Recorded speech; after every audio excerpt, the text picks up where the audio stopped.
De diciembre para acá, prácticamente te va... que iba a ser la resolución. ¿Qué tal? Buen día.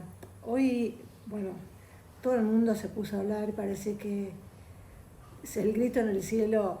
Han puesto un montón de comunidades y que definitivamente, digamos, sobre todo lo que se dijo en el discurso de Davos, a mí me gustaría ir por partes. Espero, digamos, ser lo suficientemente clara.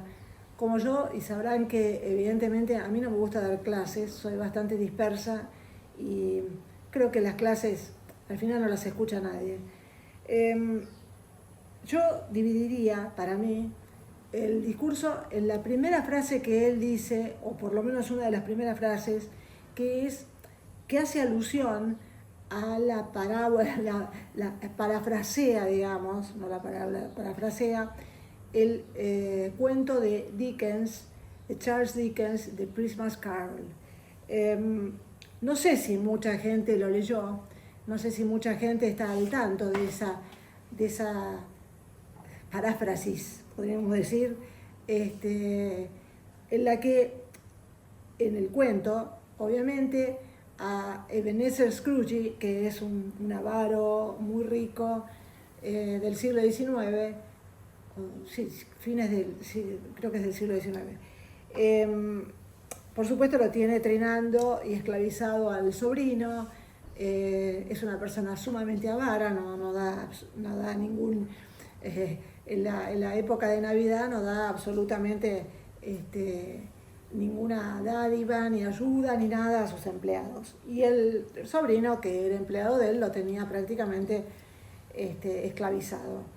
Dickens lo escribe claramente para... En ese momento había como una especie de olvido de ciertas navidades y de ciertas festividades y tradiciones, y entonces él lo plantea desde el punto de vista en que Ebenezer se va a dormir los días anteriores a la Navidad o el día anterior a la Navidad y ¿qué hace? Empiezan a aparecerle las Navidades del pasado, la Navidad del presente y la Navidad del futuro, lo cual es terrorífica. La Navidad del futuro, que digamos el tipo lo están enterrando y claramente no va nadie al cementerio porque el tipo no generó con su codicia absolutamente ninguna generosidad. Y ese es lo que alude claramente al resultado de la vida de un ser humano como puede ser Ebenezer o de un país como es la Argentina. Porque la Argentina claramente es un poco el resultado de todas esas navidades pasadas y toda esa vida desde la época de Juan Domingo Perón. ¿Por qué lo digo? Porque claramente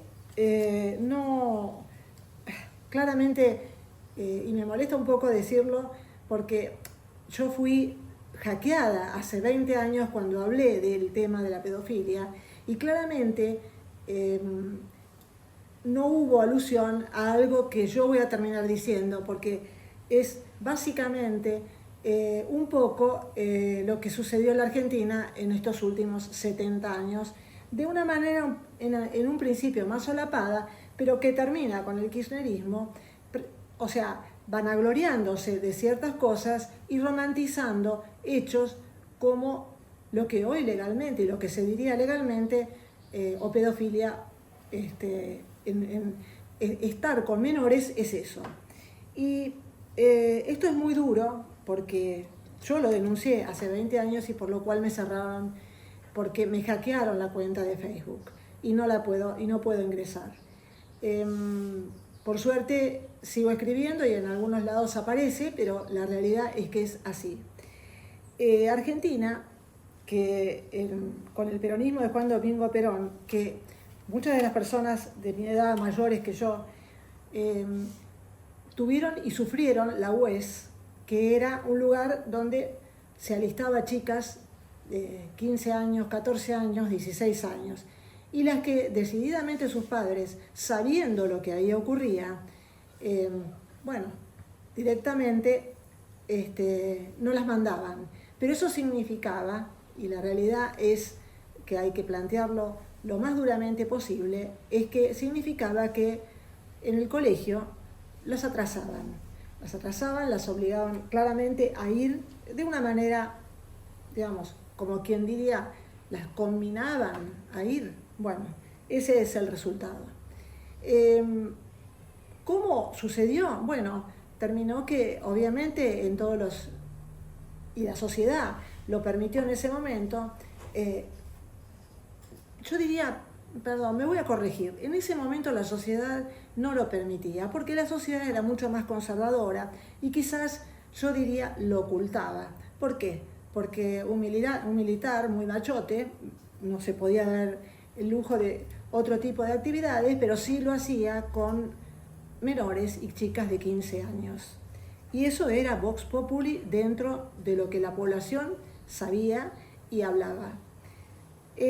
¿Por qué llego al momento de Perón? Porque digamos que vamos pasando dentro del mismo peronismo con ciertos otros líderes que de una manera o de la otra participaban en grandes festicholas que no sabemos quiénes estaban ahí. Eso es lo que puedo decir porque no tengo pruebas. Pero sí hablo de la historia de Juan Domingo Perón porque durante todo el gobierno del kirchnerismo nos hemos visto bombardeados las personas que abríamos un portal o un diario en su momento con la historia romantizada de un supuesto idilio del general con una chica en ese momento de 15 años y el general más o menos de unos 50. Todos sabemos que la lucha de poderes, digamos, que puede haber entre una chica de 15 años y un hombre de 50, es obvio que la disparidad es terrible. Pero sí, lo hemos visto. Y no solamente hemos visto eso, también hemos visto jueces que yo diría, porque en su momento le di el nombre y evidentemente parece que a muchos no les gustó, que son permisivos frente a ese hecho. Y claramente eso hace que la justicia haya dejado libres a un montón de personas que no importa el sexo que tuvieran, no importa las inclinaciones sexuales que tuvieran, eran pedófilos. Y hoy sabemos que esto es una perversión, la sociedad no lo permite, pero la justicia sí, porque por supuesto yo no voy a generalizar, pero algunos jueces han mirado para otro lado referente a esto. No solamente los jueces, fiscales han mirado para otro lado, canales de televisión y hasta organizaciones religiosas que en su historia personal prefirieron claramente, diferenciándose de la religión judía, hacer una cofradía de hombres. Y ellos realmente encerrándose en ese círculo, hoy en día siguen planteándose algo que no es dogma de fe, que es la participación de las mujeres en el sacerdocio. Les vendría muy bien porque en definitiva esos organismos cerrados lo único que provocan es este tipo de perversiones. Yo no estoy de acuerdo, para mí, y lo digo bastante seriamente, yo no estoy de acuerdo en el tema de ponerle un mote solamente a los homosexuales. Homosexualidad en la historia hubo, pero todo el tiempo.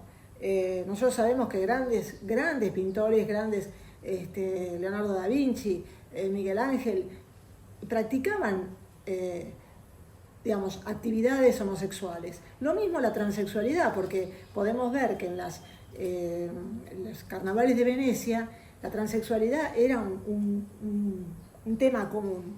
Ahora, mi pregunta es, el tema claramente va al tema de por qué razón esta cultura woke, y entre comillas voy a decir que una de las primeras personas que habló de la cultura woke fui yo. Por supuesto yo no tengo la llegada que tiene Milei, eso es obvio, ¿no? Porque si no estaría hablando en Davos, sino acá. Eso es un hecho. Pero el tema que hay es que ha llegado a un punto hasta de perversión, madres que han tenido que recurrir a la justicia para que no se les incentive desde los psicólogas de los colegios hasta las directoras de los colegios el hecho de tomar hormonas para cambiar de sexo. Yo entiendo que claramente una persona adulta puede tomar la decisión que quiera y que desee y que lo plantee, pero con un chico no se metan. Y esos se han metido. Y se han metido porque decididamente ya hasta un profesor universitario en Francia, creo que fue echado porque él se negaba a dar clases sobre este tema. Y eso es la cultura woke. La cultura woke, además del relativismo que muchos filósofos hoy lo están pensando y demás, es un hecho sociológico, para mí, proveniente de algunos lugares, de algunos grupos que decididamente han estado sojuzgados. Nadie niega que la mujer ha tenido un papel muy menor en la historia, y en la historia no solamente de la ciencia, sino de la pedagogía, incluso hasta de la guerra. Todos sabemos que Marx la fajaba a la mujer a lo loco, y que Marie Curie, que obviamente una física química que estuvo absolutamente perseguida, por lo que leo acá, falleció en 1934, y que mucha gente no le dio el lugar dentro de la historia que correspondía, precisamente por ser mujer. Pero yo tengo anécdotas que he recabado en la gente, que esto empieza cuando empieza el siglo realmente, después del tema de las Torres Gemelas. Mucha gente perdió el trabajo, pero yo diría también muchos hombres perdieron el trabajo, porque en cuanto una mujer tomaba un puesto gerencial en Estados Unidos, sea, estoy hablando de la industria hotelera, sea en comparación, digamos, había un recurso que era hombre y un recurso mujer absolutamente menos preparada y menos formada y con mucha menos experiencia, y demostrando ser bastante mediocre, básicamente la tomaban a la mujer. Pero bueno, es cierto, es una revancha, el feminismo es una revancha que se ha hecho, pero también hay que ver que los excesos en un punto llegan a deformar una sociedad, porque las sociedades están preparadas para empezar un camino, y según se decía en los 60, 70, el ser humano va a la androginia, el ser humano en su físico va a la androginia, pero recién en el siglo 30 se empezaban a ver, o sea, las teorías hablaban del siglo 30, el siglo 29. Estamos en el siglo 21 y realmente, en función de lo que se ha estudiado de las leyes van detrás de las costumbres, nunca delante. Entonces, se empieza a ver, en este caso, que se trabajó al revés. Se trabajó sobre la base de que la ley cambiara la costumbre de la sociedad, los gustos de la sociedad y los valores de la sociedad. Y además han tenido la enorme ayuda de los medios de comunicación. Que yo me hago esta pregunta porque en definitiva yo no me voy a poner a decir, ay, bueno, yo tengo un amigo gay, tengo una amiga de esto y tengo... No, paremos la mano. Como liberal que soy, pretendo que todo el mundo diga lo que diga y piense lo que piense, tiene derecho a decirlo y tiene derecho a vivirlo, ¿sí? Ahora, es lógico que en las cámaras solamente veamos mujeres muy hermosas, delgadas, porque no vemos a una persona obesa conducir, no vemos a una... Solamente van detrás de las cámaras, o sea, productoras, camarógrafas o lo que fuera, pero delante de las cámaras no vemos absolutamente ninguna persona que tenga algún tipo de discapacidad al que se le dé lugar claramente frente a una cámara. ¿Por qué dicen? No, porque no da en cámaras. No da en cámara. ¿Cómo no da en cámara? Pero sí da en cámara alguna persona que ellos consideran que tiene más derecho para ocupar ese lugar y cuando no tiene, la verdad, no tiene ni la expertise, no tiene el conocimiento, ni tiene la formación. Hay personas que tienen un criterio increíble, han llegado ahí por su trabajo y por lo que se matan laburando, pero la verdad que hay muchas otras que están ahí como figurita de, no sé, de repetida, de mostrando piernas o mostrando una delgadez extrema, y yo me pregunto, ¿es lógico que eso suceda? Y volviendo al tema en el que la ley que intenta derogar esa costumbre que el ser humano tiene, bueno, evidentemente estamos yendo contra la corriente. Estamos yendo contra la corriente casi 8 siglos antes. Yo no estoy hablando sobre el tema de que la transexualidad sea un fenómeno. Hablo de las mutaciones en el cuerpo de un ser humano. Y esto lo puedo dar fe porque hay gente y demás que en los 70 tuvieron que cambiarle el sexo a criaturas porque evidentemente había un hermafroditismo y decididamente primaba más un sexo sobre el otro. Pero eso no es lo común, digamos, y eso no es lo que atraviesa toda la sociedad. Yo les voy a dejar un ejemplo personal. Yo también sería un mutante porque tengo agenesia, o sea, que es la dentadura infantil. A mí no me van a crecer algunas dientes ni muelas, no me van a crecer nunca. ¿Pero por qué razón? Porque mi cuerpo es de esos cuerpos de avanzada que cada tanto, o sea, yo soy una mutante que no necesita, obviamente, que muestra a la sociedad, al mundo, que como el ser humano antes desgarraba la comida, hoy, al tener la comida más procesada, ya no necesitan esta cantidad de dientes.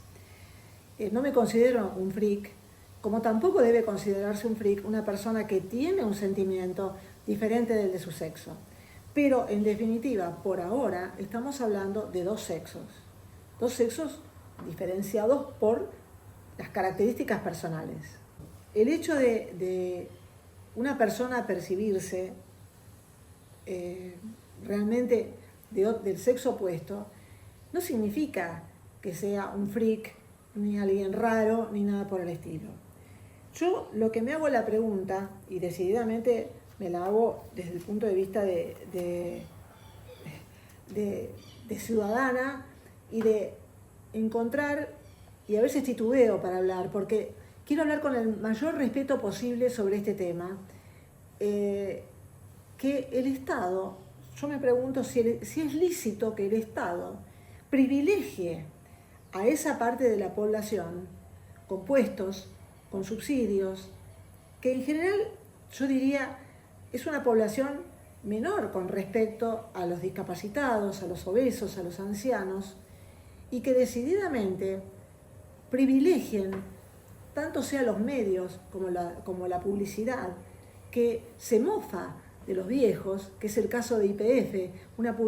En la última publicidad yo no puedo entender por qué razón le ponen o se mofan, claramente se burlan de una persona vieja que está dando consejos o le advierte a un pendejo, la verdad, pero no, hay que vivir la vida, hay que ser feliz, hay que usar nafta, esa es la verdad. Porque si el salame no se da cuenta de que lo que le están promoviendo es que siga usando nafta, bueno, pobrecito, ¿no?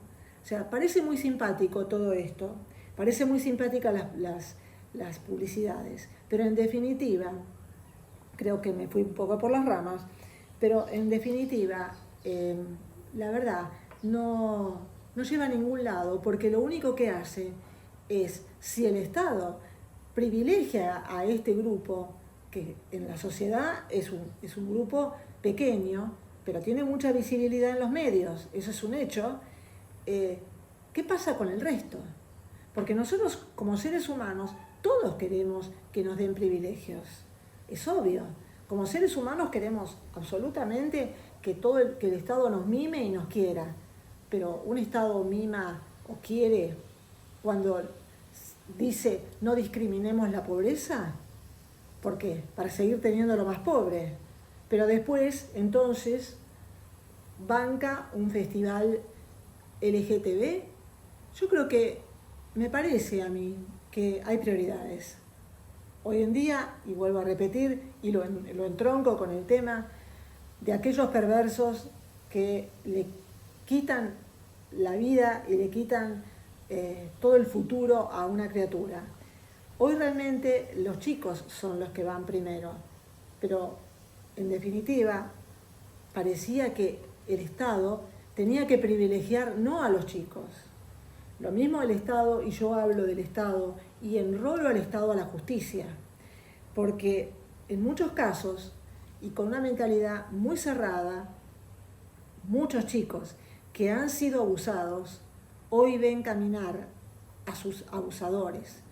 En muchos casos, claramente, le dejan para que haya una nueva relación familiar a padres que han abusado de hijas o de hijos, meterlos en las casas. Y esos son los jueces, no son otros. Esos son los fiscales, esas son las asistentes sociales que no quieren ver lo que realmente es obvio. Bueno, tampoco se ha salido o alguien sale a la palestra diciendo, perdón, pero ¿por qué no ponemos una ley donde claramente haya un registro de violadores de menores por lo menos? Que eso es lo que claramente la sociedad rechaza. Porque que entre un pedófilo a la cárcel, mucha gente sabe perfectamente a qué se atiene. Claramente puede llegar a perder la vida. Porque hasta en la gente que ha cometido delitos también tiene sus propios valores y cuida a esos chiquitos. Yo quiero terminar un poco con esta charla y demás, siempre preguntándole al Estado. Y el Estado no es solamente el Poder Ejecutivo. El Estado es el Poder Legislativo que no saca ninguna ley que decididamente beneficie a la gente que realmente es la víctima, que son las criaturas. Y por el otro lado, esa justicia que hemos tenido durante muchos años y que es corporativista en algunos casos, porque definitivamente, y no estoy generalizando, la mirada de algunos jueces es demasiado compasiva, porque tienen teorías que se remitirían, no sé, a los griegos. Bueno, creo que han pasado una cantidad de siglos para que esos jueces entiendan que lo que en ese momento podría ser natural, bacanales, los romanos y demás, hoy en día la sociedad que ya cambió y que obviamente necesita leyes, necesita castigos a esa gente, no se los dan. Bueno, gracias y chao.